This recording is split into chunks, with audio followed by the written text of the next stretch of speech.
নমস্কার। West Bengal municipal service কমিশনের মাধ্যমে পশ্চিমবঙ্গ সরকার পৌরসভাতে বিভিন্ন পদে কর্মী নিয়োগ করতে চলেছেন। তো আসুন এই ব্যাপারে আমরা আলোচনা করব, দেখব যে নোটিফিকেশনের মাধ্যমে আমরা দেখব যে কোন কোন পদে কত কর্মী নিয়োগ হবে এবং কি ফি আছে, কি ক্রাইটেরিয়া আছে, কি সিলেবাস আছে, কত মার্কস আছে, কিভাবে পরীক্ষা হবে এবং কিভাবে অনলাইনের মাধ্যমে অ্যাপ্লাই করা হবে সেটাও আমরা দেখব। তার আগে আপনারা অবশ্যই আমার চ্যানেলটি সাবস্ক্রাইব করবেন। তাহলে আসুন আমরা চলে আসবো প্রথমে ওয়েস্ট বেঙ্গল মিউনিসিপ্যাল সার্ভিস কমিশনের সাইটে। তাহলে আমরা গুগল ক্রোমে গিয়ে mscwb.org লিখে নিয়ে সার্চ করব। সার্চ করার পরে আমাদের কাছে চলে আসবে West Bengal municipal service commission. সেখানে আমরা আসার পরে এখানে অনেকগুলো অপশান আছে, অ্যাপ্লাই অনলাইন আছে, ডাউনলোড অ্যাডমিট কার্ড আছে। তাহলে আমরা অ্যাপ্লাই অনলাইন করব, কিন্তু তার আগে আমরা দেখে নেব যে কত পোস্ট, কি পোস্ট আছে, কিভাবে প্রসেসিং, সে কিছু সবগুলো। তাহলে আমরা প্রথমেই আমরা নোটিশে চলে যাব। এখানে দেখুন নোটিশে আমরা ক্লিক করব। নোটিশে ক্লিক করার পরেই এখানে দেখুন সবথেকে ওপরে এই দেখুন এই সবথেকে ওপরে যেটা আছে অ্যাডভার্টাইজমেন্ট, যেটা আছে অ্যাডভার্টাইজমেন্ট নম্বর 6/2023 রিক্রুটমেন্ট এক্সামিনেশন।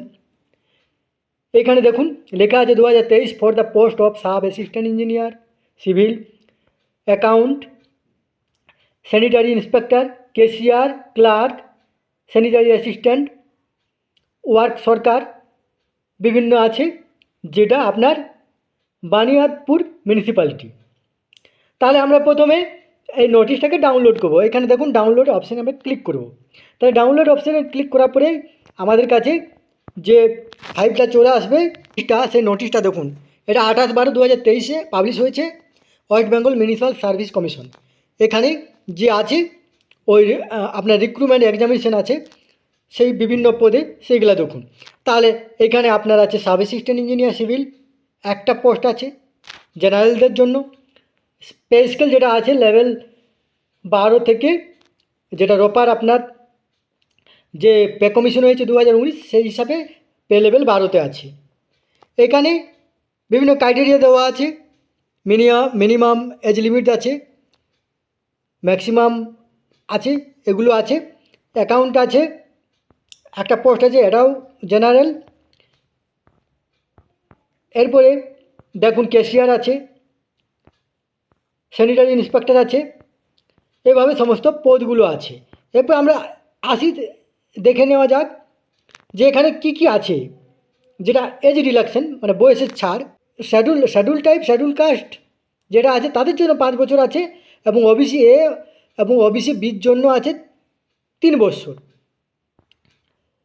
এবং ডিসেবিলিটি যেটা আছে তাদের সেম রুল আছে। এখানে দেখুন অ্যাপ্লিকেশন ফি আছে, প্রসেসিং চার্জ যেটা সেটা আছে আপনার জেনারেল এবং ওবিসিদের জন্য আছে 150 টাকা, প্লাস প্রসেসিং চার্জ 50 টাকা, টোটাল 200 টাকা হবে। এসসি এসটি পিডাব্লিউডি ক্যান্ডিডেট জন্য আছে প্রসেসিং চার্জ 50 টাকা। এইভাবে দেখুন আছে। এরপরে কিভাবে পরীক্ষা হবে, মোড অফ এক্সামিনেশন যেটা আছে সেটা লেখা আছে, Kolkata centre only. Written test আছে, যেটা মাল্টিপল চয়েস অবজেক্টিভ টাইপ আছে, আর পার্সোনাল টেস্ট আছে। রিটেন পরীক্ষা হবে আপনার 200 নম্বরের, যেটা 100টা কোয়েশ্চেন থাকবে, প্রত্যেকটা কোয়েশ্চেন 2 নম্বর। এরপরে question will be set in English and time allowed will be 1/2, সেটা আপনার 1.5 ঘন্টা। যেটা পার্সোনালিটি টেস্ট যেটা থাকবে সেটা 40 নম্বরের। এইখানে আছে ক্রাইটেরিয়া আছে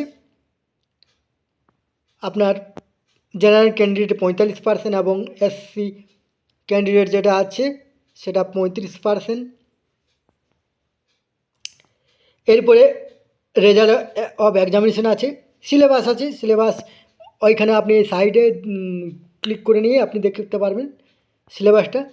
এবং লাস্ট ডেট, এটা লাস্ট ডেট যেটা যেটা আপনার 7/2/2024, মানে ফেব্রুয়ারি 7 তারিখ পর্যন্ত এটা অনলাইন চলবে। আছে এইভাবে। এরপরে আমরা দেখে নেব যে কী প্রসেসে আমরা অনলাইনে আবেদন করব।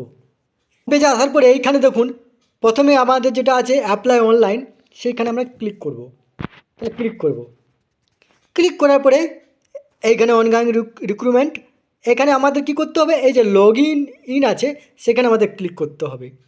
তাহলে আমাদের অ্যাকাউন্ট নেই, যাদের অ্যাকাউন্ট আছে তারা ক্লিক করবেন, যাদের নেই তারা সাইন আপ করে নিয়ে প্রথমে রেজিস্ট্রেশন করে নেবেন, তারপরে অনলাইন প্রসেসিংটা করবেন। ধন্যবাদ।